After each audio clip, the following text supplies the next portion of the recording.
palavra e guardar no coração. Amém. Em nome de Jesus, amém. Boa noite a todos.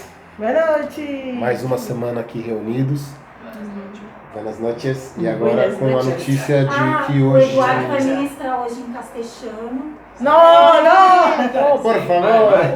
Você fez lá, cara, lá. Eu ia gostar de ouvir, vai. Ah, Sério, na moral, você fala muito bem. Ah, sim. Bem, ainda bem que é uma célula brasileira, então vocês não vão compreender, então vamos na tecla SAP Brasil. Bem, então é assim, a gente vem seguindo aí uma série de ministrações, como a Brisa falou. Começamos com o Amor Ágape, que foi a primeira semana. O Amor Ágape, eu vou dar uma resumida para que vocês entendam. O Amor Ágape é um amor incondicional, é aquele que se dá sem esperar nada em troca. E esse amor é o amor de Jesus Cristo. Ele se deu por nós na cruz sem esperar que nós fôssemos um dia estar fazendo isso que nós estamos fazendo hoje. Estando louvando, adorando Ele e orando por Ele. Então Ele pagou por nós sem saber se nós íamos aceitar ou não estar na presença dEle.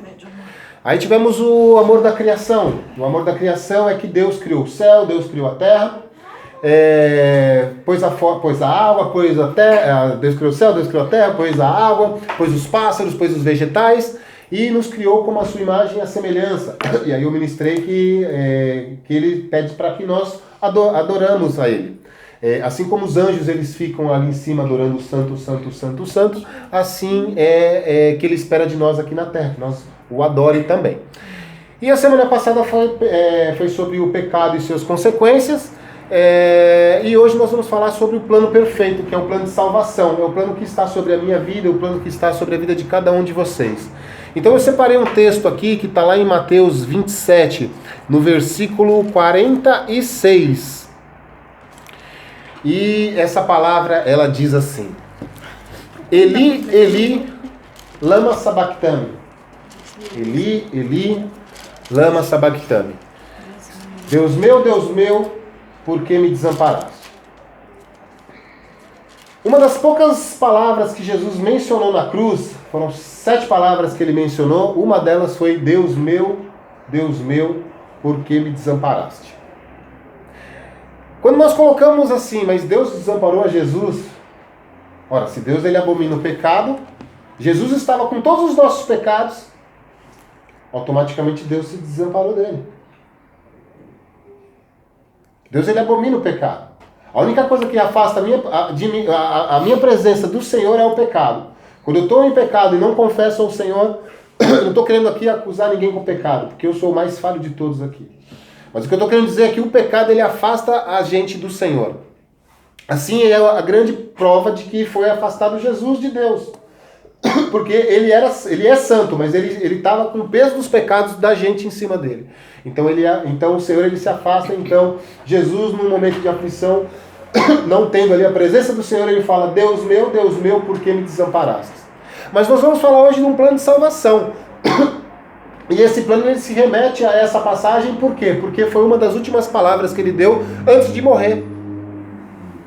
Ora, iniciamos lá no começo da Bíblia, em Gênesis, onde vimos que Deus criou o céu, a terra, Deus pôs a forma, Deus fundamentou tudo isso, então veio, através do pó da terra, Deus criou Adão, então passou a ter um relacionamento. A Bíblia diz que todas as tardes Deus descia para ter um relacionamento com Adão, e Adão ele começa a pôr nome nos passarinhos, Adão começa a pôr nome nas flores. Imagina a viagem de Adão ali colocando nome em tudo. Esse aqui é o Limite, esse aqui é a Magda, esse aqui é o Sinuê, dando nome para os passarinhos, nome para os bichinhos lindos que ele criava. Aí veio a mulher da sua costela, a Eva. Aí o que acontece? A Eva vai lá e come a maçã. Quando eu estiver no céu eu vou ter um contato com essa. Eu vou falar: Eva, você está de brincadeira, né? Por que você foi comer a maçã, velho? Por que você levou o Adão a pecar? É brincadeira, gente. Foi ali um conjunto dos dois. Mas assim, Eva ela come a maçã, Adão come a maçã também, através daí entra o pecado nas nossas vidas. A partir daí nós viramos seres humanos pecaminosos. E Deus ele precisava ter um plano perfeito para que as nossas vidas fossem livres desse pecado. Ora, todos nós sabemos aqui que toda época de Copa do Mundo, vamos colocar sobre Copa do Mundo, existe um planejamento. Então o técnico da seleção brasileira, ele passa 3 anos viajando por países, olhando os jogadores, vendo os jogadores. Quem de nós nunca ouvimos falar? Ah, o Tite está na França observando o Neymar, Tite está não sei aonde, observando não sei quem do Brasil, Tite está no Corinthians, assistindo o jogo do Corinthians, vendo os jogadores do Palmeiras, e assim vai. Fluminense. Do Fluminense, vendo ali os jogadores do Fluminense. Quem são os jogadores do Fluminense? Existe? Tô brincando. E assim, acontece tudo isso. Não sei se tem, mas eu tenho. Um planejamento. Plano. Não me lembrei, não. Se não há esse plano, o que acontece? Se não há um planejamento, as coisas não acontecem. As coisas podem até acontecer, mas elas dão por água abaixo. No caso do futebol, além de todo o planejamento, toda a estrutura, alimentação, hotel, toda aquela estrutura ainda pode se ocorrer de você não ganhar a Copa do Mundo. Não é verdade? Pode acontecer de ter uma equipe mais forte que planejou melhor e ser campeã, mas que vai acontecer um campeão, isso é fato. Que vai acontecer uma pessoa que planejou melhor do que a outra, isso é fato. Remetemos isso para Jesus Cristo. Jesus, ele nasceu na Galileia, ele veio através de Maria, ele passou por toda a infância, passou por todo o processo ali como criança, ele foi trabalhado por Deus, ele foi moldado por Deus aos 33 anos, ele é levado para as águas de João Batista, ele batiza Jesus. É isso? Sim. Aí ele automaticamente é pego ali pelos anjos e é levado para o deserto. Ele passa 40 dias ali, 40 noites no deserto de jejum e oração, se preparando para daí começar a sua vida ministerial. Aí ele sai, ele separa os seus 12 discípulos, são as 12 pessoas que vão caminhar com ele, e ele começa a ir de cidade em cidade. Vai para Cafarnaum, vai para Galileia, vai para Jerusalém, e por onde ele vai passando, ele vai falando de amor, ele vai falando de esperança, ele vai falando de salvação, ele vai falando de vida, porque ele é a ressurreição e a vida. Então por onde ele vai passando, há cegueiras, e quando ele toca, há visão. Há paralíticos, quando ele toca, o cara levanta e começa a andar. A lepra, quando ele toca, é curado. Então ele vai passando e vai tendo transformações, vai tendo cura, vai tendo libertações, por onde ele vai passando. Então Jesus, ele passa por todo esse processo, mas ele chega aqui no final, para que se cumpra as escrituras, ele é o quê? Ele é crucificado.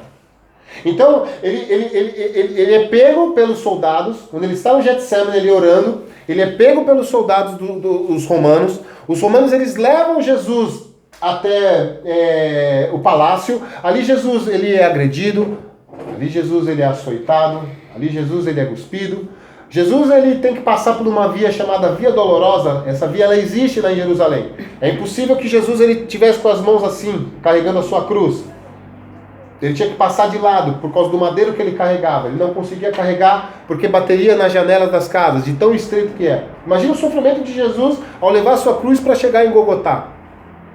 Isso para que se cumprisse o plano de salvação. Isso para que se cumprisse o que Deus falou.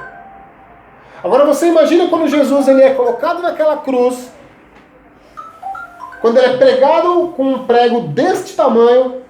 Podemos imaginar que não deveria ser um prego limpinho, deveria ser um prego todo enferrujado, então automaticamente ao colocar ali ele já deve ter pego um tétano logo de cara, porque era um prego que estava ali, ó, não devia ser nada bacana. Primeiro que um prego na mão já não é bacana, daí esse prego, todo sujo, de qualquer jeito, de qualquer forma, porque o que eles queriam era massacrar, judiar de Jesus Cristo.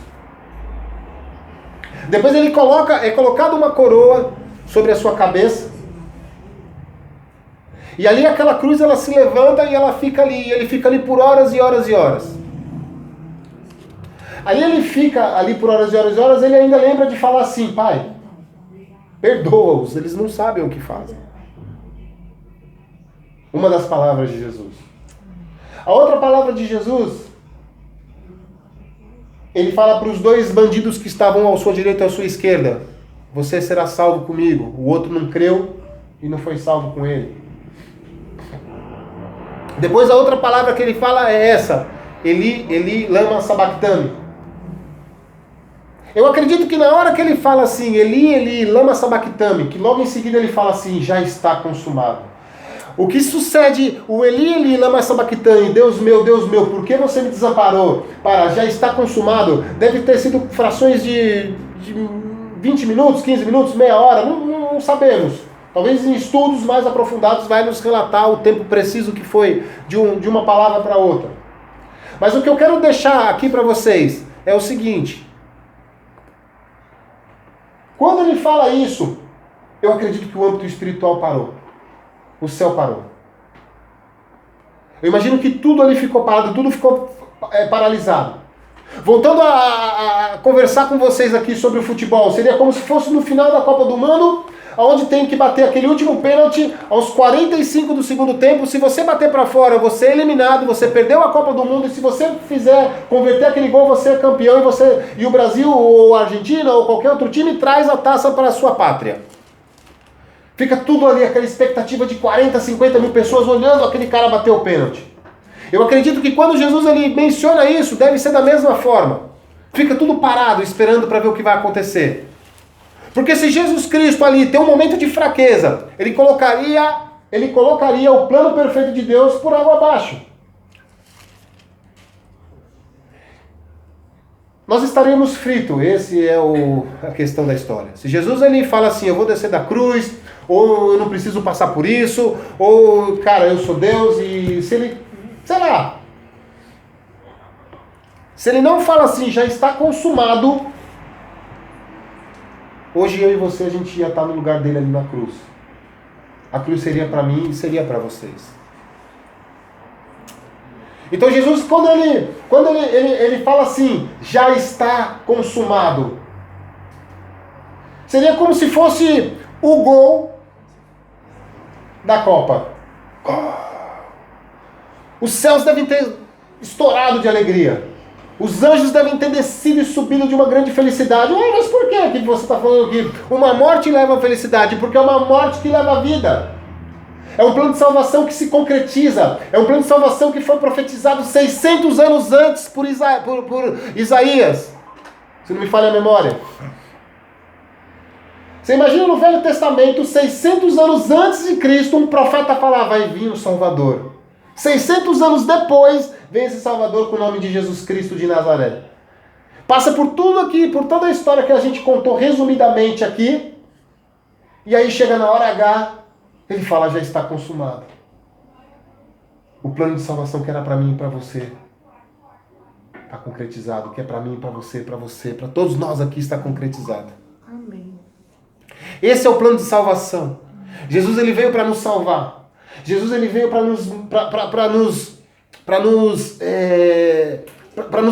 que estejamos na presença dele, assim como foi mencionado aqui.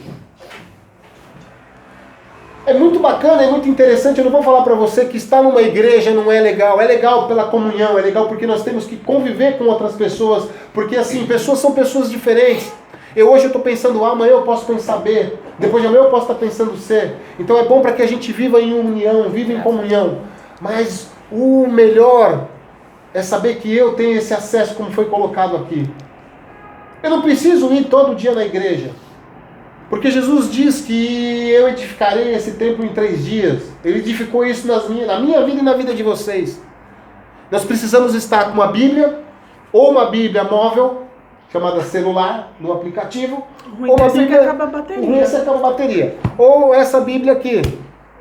Então a gente vai lá, começa a orar, medita e vai. É importantíssimo a gente fazer isso. É importante a gente tirar um tempo com Deus. É importante a gente tirar um tempo com Jesus Cristo. É importante. É importante a gente gastar. A gente fala em gastar, mas a gente não está gastando, a gente está investindo. Investindo tempo em estar na presença do Senhor. A gente investe tanto tempo em tanta coisa. Nós estamos lidando aqui com universitários estudiosos que passam 12, 13 horas estudando. Claro. 14, 15 horas estudando. Universitários.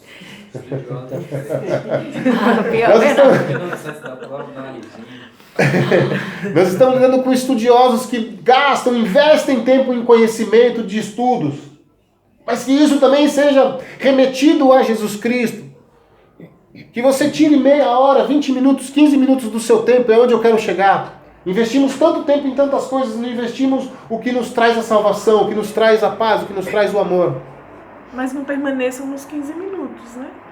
Vai Que se vai estenda, avançando. né? No começo com 5, com 10, mas que... É muito importante. Na verdade é um hábito, né? Que se cria, É muito você vai importante. começando e- É muito importante a gente estar buscando ao Senhor, estar conversando ao Senhor. E eu quero motivar vocês a isso, a entrar na presença do Senhor. Comece com 5 minutos, depois vai para 6, vai se superando, mas não deixe de estar na presença dele, de ler um versículo bíblico na sua casa, no seu momento. Fala, olha, agora eu vou tirar esse momento com o Senhor. Tem tudo. Eu tenho meu momento sagrado, que eu falo, esse momento agora eu vou me desligar aqui de todo mundo. Deixo todo mundo na cozinha, na sala e vou onde tem um cantinho e ali eu fico com o Senhor. O tempo que ele vai falando ao meu coração. Isso a gente só tem a crescer. E isso ele está disponível para mim e para vocês através desse plano de salvação. Isso está disponível para as nossas vidas. Isso é um acesso que não é só para mim. Eu não faço isso, eu faço isso pela graça. Eu faço isso pela misericórdia do Senhor. Porque Ele que me renova, Ele que me sustenta. Quando eu pude entender o plano de salvação que Ele teve por mim, quando eu pude entender o plano de salvação que Ele teve pela minha vida e pela vida da minha família, eu entendi o que eu só podia devolver para Ele era a gratificação da oração, é estar na presença dEle, é buscar a presença dEle. Eu era uma pessoa que eu não tinha perspectiva de vida. Eu era uma pessoa que não tinha identidade. Porque você quer ver uma pessoa que não tem identidade? Eu vou dar 2 exemplos para vocês. Eu morei no Nordeste. Então quando eu cheguei no Nordeste, as pessoas me chamavam de paulista. Ô, paulista, então eu estive ali mexendo com alimentação, vamos comprar o almoço do paulista. Aí depois, se a gente está passando na rua e a gente vai dar uma informação, por exemplo, você pega ali à direita, onde está vendo aquele mendigo ali? A gente rotula, a gente dá identidade para as pessoas, a gente acaba fazendo isso. Mas Jesus ele menciona na Bíblia, em Efésios, que nós somos os pequenos Cristo. Sabe o peso da responsabilidade de ser um pequeno Cristo? É agir como Jesus, é falar como Jesus. A Bíblia fala que Pedro, quando Jesus foi pego, para todo esse processo, quando Jesus foi pego, Pedro ele nega Jesus 3 vezes, e aí ele vai pro palácio. Quando ele chega no palácio, a Bíblia fala que Pedro, que uma serva, encontra e fala assim, você anda como Jesus, você é de Jesus. Olha a identidade que foi dada a Pedro. Nós estamos falando aqui nesse momento de identidade. Olha a identidade que foi dada a Pedro. Não é assim, você é o cara você é o brasileiro da coxinha. Não, você é o cara como que tem a presença do Espírito Santo. Você é o cara que anda com Jesus. Você tem o cheiro de Jesus. Você tem as palavras doces como Jesus. Olha como muda nas nossas vidas o tipo de identidade que nos rotulam, por sermos os pequenos cristãos. Eu quero motivar vocês a buscarem a presença de Deus. Eu quero motivar vocês a tirar um momento com o Senhor, a conversar com o Senhor, a orar, a buscar o Senhor. A ministrar sobre a vida de vocês. Nós podemos ministrar sobre as nossas vidas. Eu já fui muito corrigido aqui na Bíblia. Muito corrigido na Bíblia. Muito corrigido todo momento, todos os dias. Ontem, hoje, amanhã. Porque a Bíblia é um confronto e não um conforto. Porque nós temos assim, eu preciso de uma palavra, Senhor, me dá uma palavra. E a gente abre a Bíblia e fala assim, abandona a prática do pecado. Deus não está falando comigo. Ah, isso aqui é pro meu irmão lá. A gente já lembra meu irmão. Já aconteceu comigo, Não, mentira, não sou eu não, isso aqui. Agora, a gente vai aqui na mesma Bíblia e Eclesiastes, Deus fala assim, eu vou te dar o melhor dessa terra. Eu vou te dar a terra que mana leite e mel. Aleluia! Deus falou comigo! Então nós queremos o conforto e não o confronto que Jesus tem. E eu peço que nessa noite nós possamos ser confrontados por Jesus Cristo, porque não tem confronto melhor nas nossas vidas de ser confrontado por Ele. Porque eu erro todos os dias. Vou pedir. Eu erro todos os dias, eu erro todo momento. Eu sou falho, eu sou pecador. Eu não sou referência de nada. Mas Jesus Cristo, Ele é a referência. Jesus, Ele tem que ser a nossa referência. Jesus está falando aqui nessa noite. Você desviou muitas vezes do meu caminho porque você olhou para homens, você não olhou para mim. Amém. Jesus está falando assim, você passou por muitos desertos porque você deixou de buscar a minha presença. Jesus ele está falando aqui nessa noite, volta a buscar a minha presença. Amém. Volta a buscar a minha palavra. A minha palavra ela não é conforto, a minha palavra é confronto. Eu vim para trazer vida e vida eterna. Eu vim para trazer paz. E que esse plano de salvação que foi ministrado aqui hoje, ele esteja sobre a sua vida e sobre a vida da sua família. Amém, Jesus. Em nome de Jesus. Teu nome, Pai. Amém.